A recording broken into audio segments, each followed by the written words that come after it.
12 ज्योतिर्लिंगों में प्रथम श्री सोमनाथ ज्योतिर्लिंग क्यों प्रकट हुए? महाशिव पुराण के कोटि रुद्र संहिता में यह अद्भुत कथा वर्णित है। दरअसल दक्ष प्रजापति ने अपनी 27 पुत्रियों का विवाह चंद्रदेव के साथ कर दिया था और उन 27 पुत्रियों को 27 नक्षत्रों के रूप में जाना जाता है।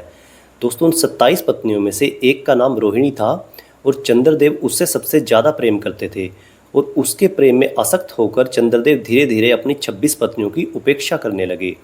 इससे दुखी होकर ये 26 पत्नियां अपने पिता दक्ष के पास जाती हैं और उनसे चंद्रदेव की शिकायत करती है कि वे केवल रोहिणी से ही प्रेम करते हैं और उन सभी की उपेक्षा करते हैं। तो इसलिए दक्ष प्रजापति ने चंद्रदेव को अपने पास बुलाया और उन्हें समझाने का प्रयास किया कि आप अपनी सभी पत्नियों को समान रूप से प्रेम करें और सभी का सम्मान करें।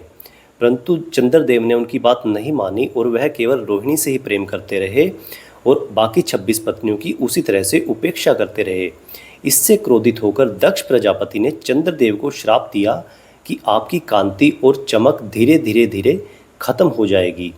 तब दोस्तों, दक्ष के श्राप का प्रभाव तुरंत रूप से दिखाई देने लगा और चंद्रदेव की कांति धीरे धीरे घटने लगी और इसका प्रभाव पूरी सृष्टि पर दिखाई देने लगा। तो इससे सभी देवता, ऋषि और मनुष्य भयभीत हो गए, क्योंकि चंद्र देवता की कांति क्षीण होने का असर पूरी सृष्टि पर पड़ता। तब देवताओं ने चंद्रदेव को समझाया कि वह भगवान शिव की आराधना करें और भगवान शिव को प्रसन्न करें।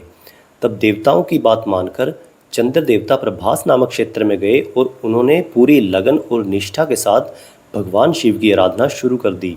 दोस्तों, ऐसा कहते हैं कि चंद्र देवता ने 6 महीने तक कठोर तपस्या की और महामृत्युंजय मंत्र का जाप पूरी निष्ठा के साथ किया, जिससे प्रसन्न होकर भगवान शिव प्रकट हो गए और उन्होंने चंद्र देवता से वरदान मांगने के लिए कहा।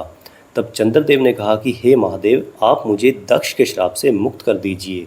तब भगवान शिव ने कहा कि दक्ष प्रजापति के श्राप को पूरी तरह से ख़त्म तो नहीं किया जा सकता, परंतु उसके प्रभाव को कम किया जा सकता है।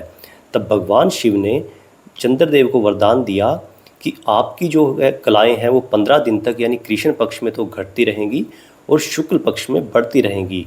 दोस्तों, तब से लेकर आज तक चंद्र देवता की कलाएं 15 दिन घटती रहती हैं और 15 दिन बढ़ती रहती हैं।